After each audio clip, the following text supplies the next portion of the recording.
I have never heard an even approximately adequate explanation of the horror at Martin's Beach. Despite the large number of witnesses, no two accounts agree, and the testimony taken by local authorities contains the most amazing discrepancies. Perhaps this haziness is natural in view of the unheard-of character of the horror itself, the almost paralytic terror of all who saw it, and the efforts made by the fashionable Wavecrest Inn to hush it up after the publicity created by Professor Alton's article, "Are Hypnotic Powers Confined to Recognized Humanity?" Against all these obstacles, I am striving to present a coherent version, for I beheld the hideous occurrence and believe it should be known in view of the appalling possibilities it suggests. Martin's Beach is once more popular as a watering place, but I shudder when I think of it. Indeed, I cannot look at the ocean at all now without shuddering. Fate is not always without a sense of drama and climax. Hence, the terrible happening of August 8, 1922, swiftly followed a period of minor and agreeably wonder-fraught excitement at Martin's Beach. On May 17th, the crew of the fishing smack Alma of Gloucester, under Captain James P. Orne, killed, after a battle of nearly 40 hours, a marine monster whose size and aspect produced the greatest possible stir in scientific circles and caused certain Boston naturalists to take every precaution for its taxidermic preservation. The object was some 50 feet in length, of roughly cylindrical shape, and about 10 feet in diameter. It was unmistakably a gilled fish in its major affiliations, but with certain curious modifications, such as rudimentary forelegs and six-toed feet in place of pectoral fins, which prompted the widest speculation. Its extraordinary mouth, its thick and scaly hide, and its single deep-set eye were wonders scarcely less remarkable than its colossal dimensions, and when the naturalists pronounced it an infant organism, which could not have been hatched more than a few days, public interest mounted to extraordinary heights. Captain Orne, with typical Yankee shrewdness, obtained a vessel large enough to hold the object in its hull and arranged for the exhibition of his prize. With judicious carpentry, he prepared what amounted to an excellent marine museum, and sailing south to the wealthy resort district of Martin's Beach, anchored at the hotel wharf and reaped a harvest of admission fees. The intrinsic marvelousness of the object and the importance which it clearly bore in the minds of many scientific visitors from near and far combined to make it the season's sensation. That it was absolutely unique to a scientifically revolutionary degree, was well understood.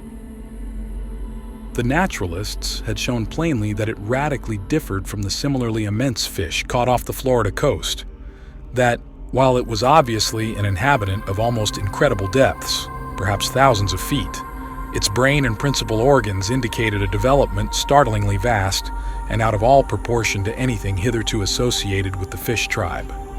On the morning of July the 20th, the sensation was increased by the loss of the vessel and its strange treasure. In the storm of the preceding night, it had broken from its moorings and vanished forever from the sight of man, carrying with it the guard who had slept aboard despite the threatening weather. Captain Orne, backed by extensive scientific interests and aided by large numbers of fishing boats from Gloucester, made a thorough and exhaustive searching cruise, but with no result other than the prompting of interest and conversation.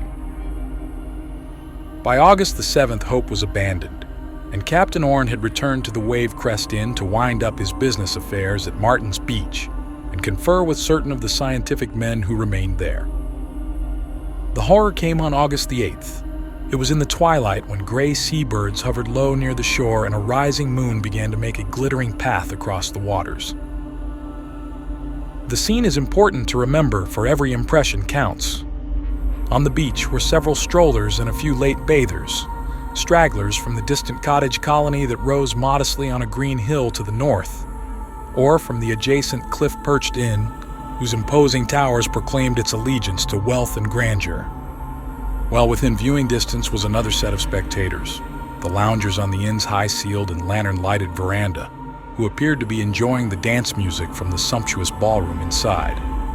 These spectators, who included Captain Orne and his group of scientific confreres, joined the beach group before the horror progressed far, as did many more from the inn. Certainly there was no lack of witnesses, confused though their stories be with fear and doubt of what they saw. There is no exact record of the time the thing began, although a majority say that the fairly round moon was about a foot above the low-lying vapors of the horizon. They mention the moon because what they saw seemed subtly connected with it, a sort of stealthy, deliberate, menacing ripple which rolled in from the far skyline along the shimmering lane of reflected moonbeams, yet which seemed to subside before it reached the shore. Many did not notice this ripple until reminded by later events, but it seems to have been very marked, differing in height and motion from the normal waves around it. Some called it cunning and calculating. And as it died away craftily by the black reefs afar out, there suddenly came belching up out of the glitter-streaked brine a cry of death, a scream of anguish and despair that moved pity even while it mocked it. First to respond to the cry were the 2 lifeguards then on duty, sturdy fellows in white bathing attire, with their calling proclaimed in large red letters across their chests. Accustomed as they were to rescue work and to the screams of the drowning, they could find nothing familiar in the unearthly ululation. Yet with a trained sense of duty, they ignored the strangeness and proceeded to follow their usual course. Hastily seizing an air cushion, which with its attached coil of rope lay always at hand, one of them ran swiftly along the shore to the scene of the gathering crowd, whence, after whirling it about to gain momentum, he flung the hollow disc far out in the direction from which the sound had come. As the cushion disappeared in the waves, the crowd curiously awaited a sight of the hapless being whose distress had been so great, eager to see the rescue made by the massive rope. But that rescue was soon acknowledged to be no swift and easy matter, for pull as they might on the rope, the 2 muscular guards could not move the object at the other end. Instead, they found that object pulling with equal or even greater force in the very opposite direction, till in a few seconds they were dragged off their feet and into the water by the strange power which had seized on the proffered life-preserver. One of them, recovering himself, called immediately for help from the crowd on the shore, to whom he flung the remaining coil of rope, and in a moment the guards were seconded by all the hardier men, among whom Captain Orne was foremost. More than a dozen strong hands were now tugging desperately at the stout line, yet wholly without avail. Hard as they tugged, the strange force at the other end tugged harder. And since neither side relaxed for an instant, the rope became rigid as steel with the enormous strain. The struggling participants, as well as the spectators, were by this time consumed with curiosity as to the nature of the force of the sea. The idea of a drowning man had long been dismissed, and hints of whales, submarines, monsters, and demons now passed freely around. Where humanity had first led the rescuers, wonder kept them at their task, and they hauled with a grim determination to uncover the mystery. It being decided at last that a whale must have swallowed the air cushion, Captain Orne, as a natural leader, shouted to those on the shore that a boat must be obtained in order to approach, harpoon, and land the unseen Leviathan. Several men at once prepared to scatter in quest of a suitable craft, while others came to supplant the captain at the straining rope, since his place was logically with whatever boat party might be formed. His own idea of the situation was very broad, and by no means limited to whales, since he had to do with a monster so much stranger. He wondered what might be the acts and manifestations of an adult of the species of which the 50-foot creature had been the merest infant. And now there developed with appalling suddenness the crucial fact which changed the entire scene from one of wonder to one of horror, and dazed with fright the assembled band of toilers and onlookers. Captain Orne, turning to leave his post at the rope, found his hands held in their place with unaccountable strength. And in a moment he realized that he was unable to let go of the rope. His plight was instantly divined, and as each companion tested his own situation, the same condition was encountered. The fact could not be denied. Every struggler was irresistibly held in some mysterious bondage to the hempen line which was slowly, hideously, and relentlessly pulling them out to sea. Speechless horror ensued.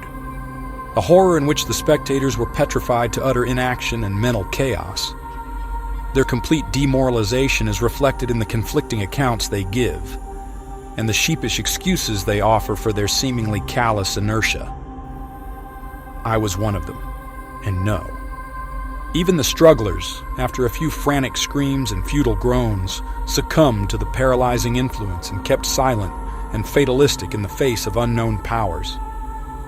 There they stood in the pallid moonlight, blindly pulling against a spectral doom and swaying monotonously backward and forward as the water rose first to their knees, then to their hips. The moon went partly under a cloud, and in the half-light the line of swaying men resembled some sinister and gigantic centipede writhing in the clutch of a terrible creeping death. Harder and harder grew the rope as the tug in both directions increased, and the strands swelled with the undisturbed soaking of the rising waves. Slowly the tide advanced, till the sands so lately peopled by laughing children and whispering lovers were now swallowed by the inexorable flow. The herd of panic-stricken watchers surged blindly backward as the water crept above their feet, while the frightful line of strugglers swayed hideously on, half submerged, and now at a substantial distance from their audience. Silence was complete. The crowd, having gained a huddling place beyond reach of the tide, stared in mute fascination, without offering a word of advice or encouragement or attempting any kind of assistance. There was in the air a nightmare fear of impending evils, such as the world had never before known. Minutes seemed lengthened into hours, and still that human snake of swaying torsos was seen above the fast-rising tide. Rhythmically it undulated, slowly, horribly, with the seal of doom upon it. Thicker clouds now passed over the ascending moon, and the glittering path on the waters faded nearly out. Very dimly writhed the serpentine line of nodding heads, with now and then the livid face of a backward-glancing victim gleaming pale in the darkness. Faster and faster gathered the clouds, till at length their angry rifts shot down sharp tongues of febrile flame. Thunders rolled softly at first, yet soon increasing to a deafening, maddening intensity.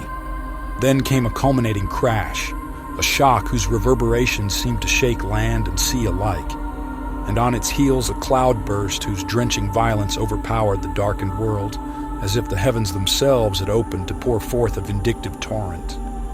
The spectators, instinctively acting despite the absence of conscious and coherent thought, now retreated up the cliff steps to the hotel veranda. Rumors had reached the guests inside, so that the refugees found a state of terror nearly equal to their own. I think a few frightened words were uttered, but cannot be sure. Some, who were staying at the inn, retired in terror to their rooms, while others remained to watch the fast-sinking victims as the line of bobbing heads showed above the mounting waves of the fitful lightning flashes. I recall thinking of those heads, and the bulging eyes they must contain, eyes that might well reflect all the fright, panic, and delirium of a malignant universe, all the sorrow, sin, and misery, blasted hopes and unfulfilled desires, fear, loathing, and anguish of the ages since time's beginning, eyes alight with all the soul-racking pain of eternally blazing infernos. And as I gazed out beyond the heads, my fancy conjured up still another eye, a single eye, equally alight, yet with a purpose so revolting to my brain that the vision soon passed. Held in the clutches of an unknown vice, the line of the damned dragged on, their silent screams and unuttered prayers known only to the demons of the black waves and the night wind. There now burst from the infuriate sky such a mad cataclysm of satanic sound that even the former crash seemed dwarfed. Amidst a blinding glare of descending fire, the voice of heaven resounded with the blasphemies of hell, and the mingled agony of all the lost reverberated in one apocalyptic, planet-rending peal of cyclopean din. It was the end of the storm, for with uncanny suddenness the rain ceased, and the moon once more cast her pallid beams on a strangely quieted sea. There was no line of bobbing heads now. The waters were calm and deserted, and broken only by the fading ripples of what seemed to be a whirlpool far out in the path of the moonlight, whence the strange cry had first come. But as I looked along that treacherous lane of silvery sheen, with fancy fevered and senses overwrought, there trickled upon my ears from some abysmal sunken waste the faint and sinister echoes of a laugh.